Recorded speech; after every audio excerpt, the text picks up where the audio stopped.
The spiritual energy of the narcissist is a very requested topic. So today I've decided to get into this again, particularly for people that are new to the channel, that have questions about it, that feel that there has to be something other than the psychological drivers behind narcissism, and that a lot of the time it's kind of explained away by being a personality disorder, yet the results of it and the results of a malignant narcissist's actions are often criminal, heinous, and people want to know or want to explore, where does this come from? What dark energy drivers motivate this personality that is coined by the psychological community as a self-defense mechanism, which makes us kind of feel sorry, for someone that has a personality disorder that's termed a self-defense mechanism. But in fact, in their self-defense, these people destroy others, they destroy lives, they cause people to lose jobs, homes, families, and lives. So can we just put it in a little box and file it in a drawer as being a psychological personality disorder?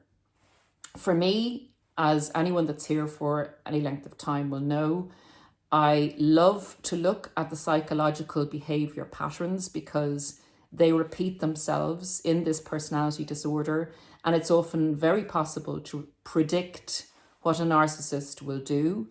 And it helps people on a healing journey to explain what the narcissist has done and the fact that the narcissist won't change and will go forward to create the same chaos in the next relationship, although you may not even see it, but that's what's going on.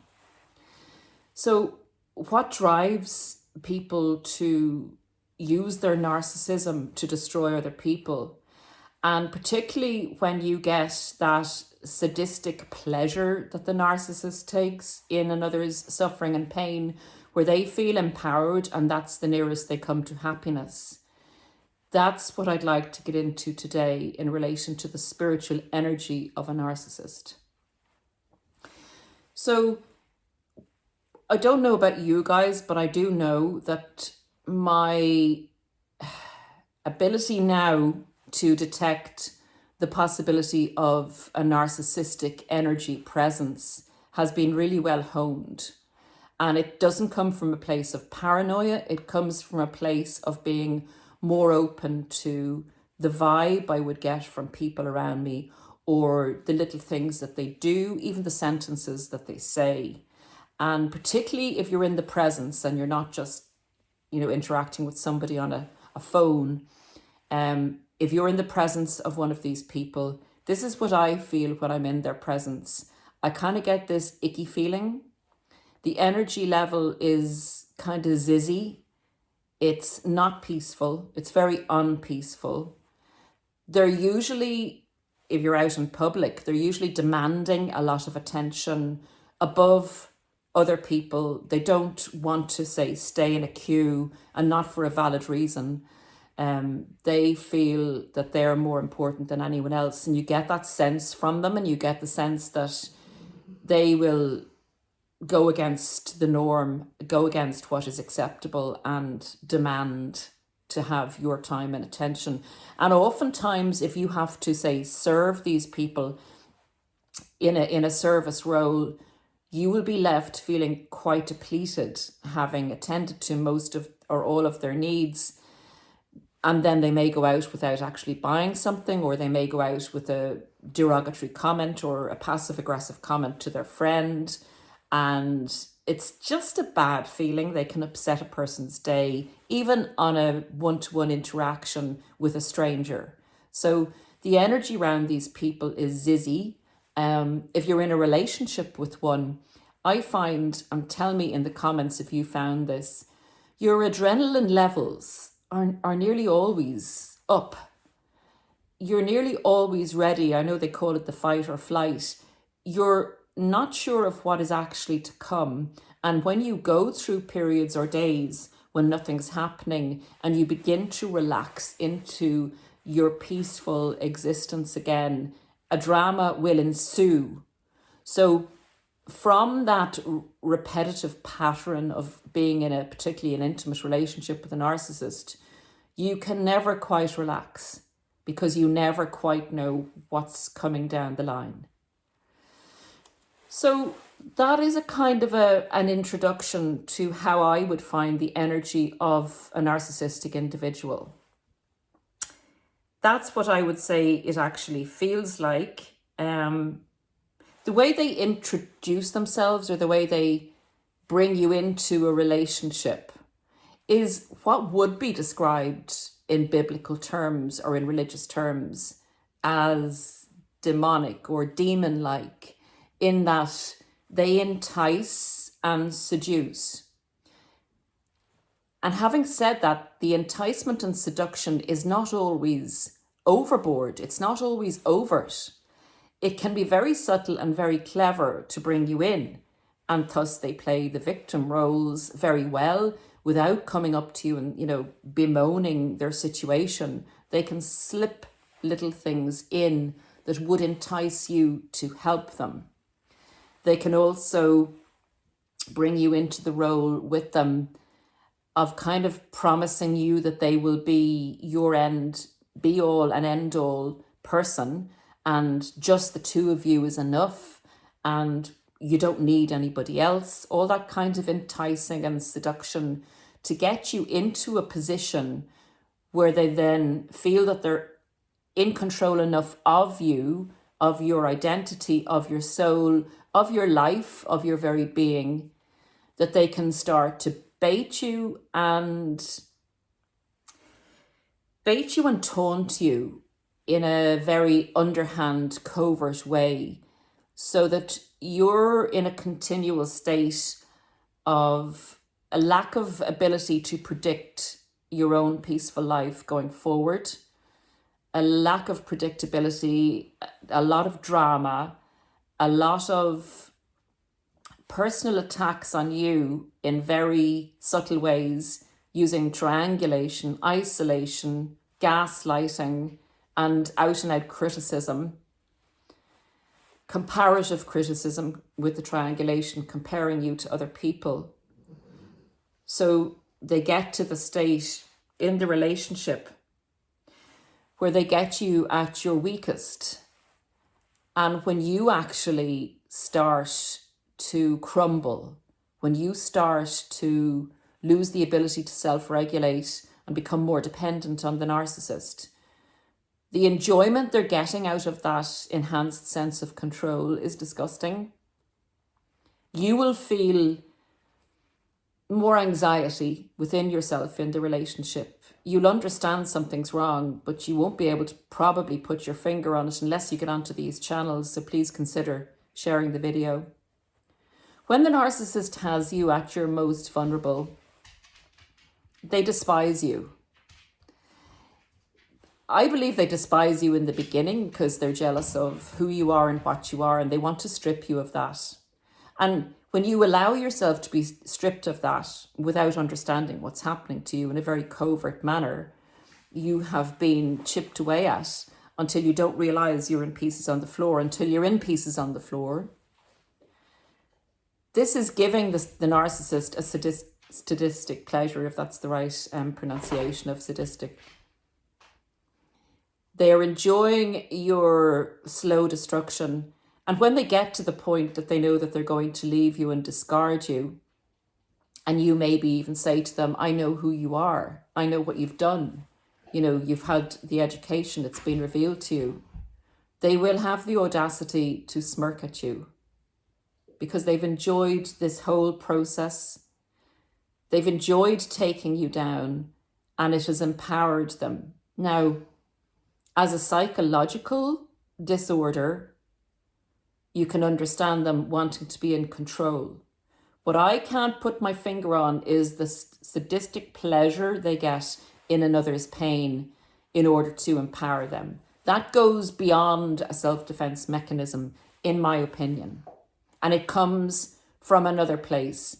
It comes from a place where you know, the good wolf and the bad wolf, they in their lives have chosen to feed the character traits of jealousy, envy, shame, and sadism in order to make, and taking and always sucking from people in order to sustain them in life.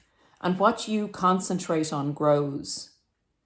I just recall there a recent comment, and also in another coaching session, where someone said to me, I think it was their father or their partner or both scenarios, where these men were, and it's women as well, guys, so don't think I'm discriminating here. Narcissism doesn't.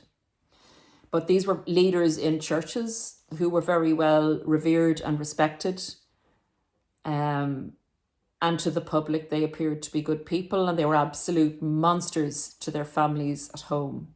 Truly, truly evil monsters. They would change as they came through that front door and abuse and torture their family members and take pleasure in it, fill themselves up on this narcissistic supply, and go out and present this amazing mask to the world and manipulate people within their churches.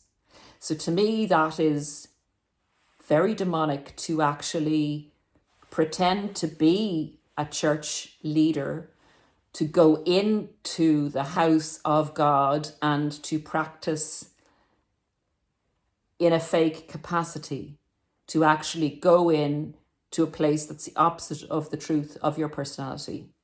So these are just little examples, guys. Please leave your own. It would be wonderful to read and for others to read. Okay, when they see your weakness, they will actually, then when you're crumbling, further torture you by what they do. Their actions have led you to a place of vulnerability and weakness where you're floundering around to survive, and they're going to leave you, and they maybe have hived off the finances from you, have lied in court in relation to custody battles, have actually set you up and baited you into maybe reactive abuse. And they then have the audacity to come to you and to say that it's your fault that you're in this situation. They blame you for being a victim and for causing the issues that you're facing as a direct result of their actions. They look down on you for your suffering, and the weaker you appear to them, the more heinous they will be to you. Psychology or dark energy? You decide and let me know again in the comments. Another thing that you will feel around the spiritual energy of a narcissist is they operate best in heightened emotional situations.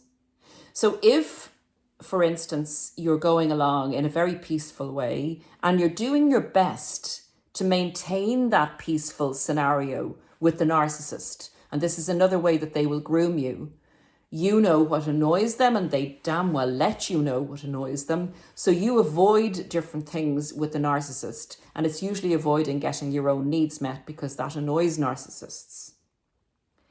So you're going along changing your behavior in order to maintain peace. And the lesser you become and the smaller you become and the smaller your needs become, the more the narcissist grows in the relationship and the less ability you have to be a standalone person. They then again bait and trigger you in order to heighten your emotions, in order to cause chaos and in order to cause drama. And they will very often bring other people into the situation to heighten the drama. And it's in these heightened emotional states that the narcissist really gets off. They get off on the fact that they have caused these heightened emotions in another person.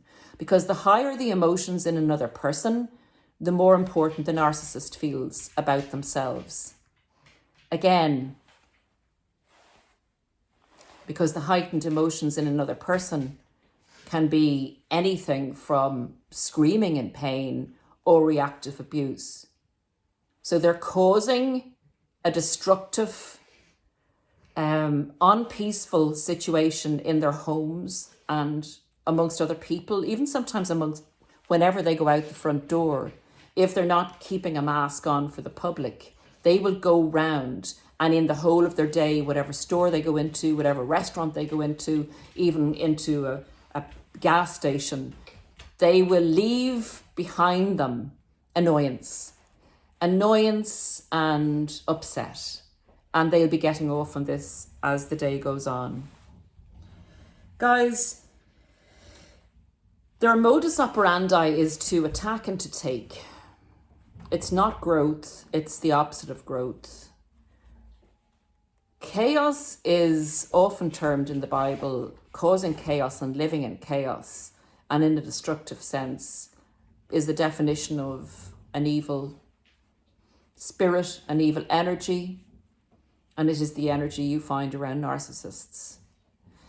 Oftentimes, the interaction with a narcissist does result in a criminal proceeding or a criminal act. They can bait and trigger a person so much in a relationship. They can torture a person so much in a relationship that a person will snap. And oftentimes the result is in some way or in some form either destruction or, the worst case scenario, death. There are crimes that we term in society as crimes of passion, and also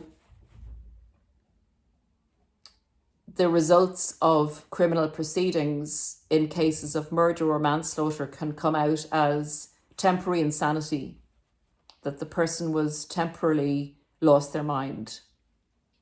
I have very little doubt that crimes of this nature described in this manner have originated or been instigated or the cause of being in a relationship with a narcissist. For today, that is the take on the spiritual energy of the narcissist. I can't find any motivation or driver that drives narcissism as a defense mechanism to justify the destruction a narcissist causes.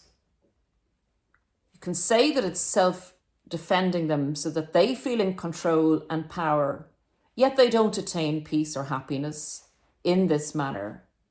And even for the narcissist, the outcome is not one of peace, not one of joy, not one of happiness. It's a continual cycle of pushing other people down under them so that they can feel okay. I know that there are different levels of malignancy in different narcissists, but once they qualify for the narcissistic personality disorder, I believe any narcissist in any situation where they feel under threat or they don't feel in control is capable, just like any human being, is capable of a different degree of malignancy. In normal human beings, the malignant side of things doesn't come to pass as easily or as quickly as it does with a narcissist who lives their life more on the dark side than the light, so to speak.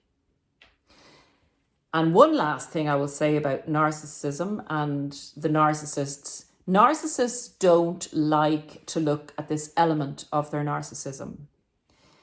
They much prefer that it's called a personality disorder. And I did have an interesting experience where I asked a narcissist to be interviewed. They said that the content in some areas did not align with their beliefs.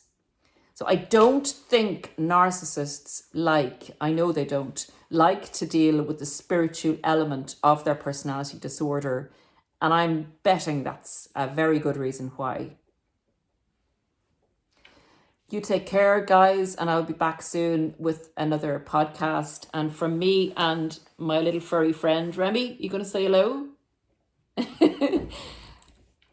Well, there's a wave of the tail. So from me and from Remy, we bid you a very good day. Really look after yourselves, and we'll see you again soon. Bye.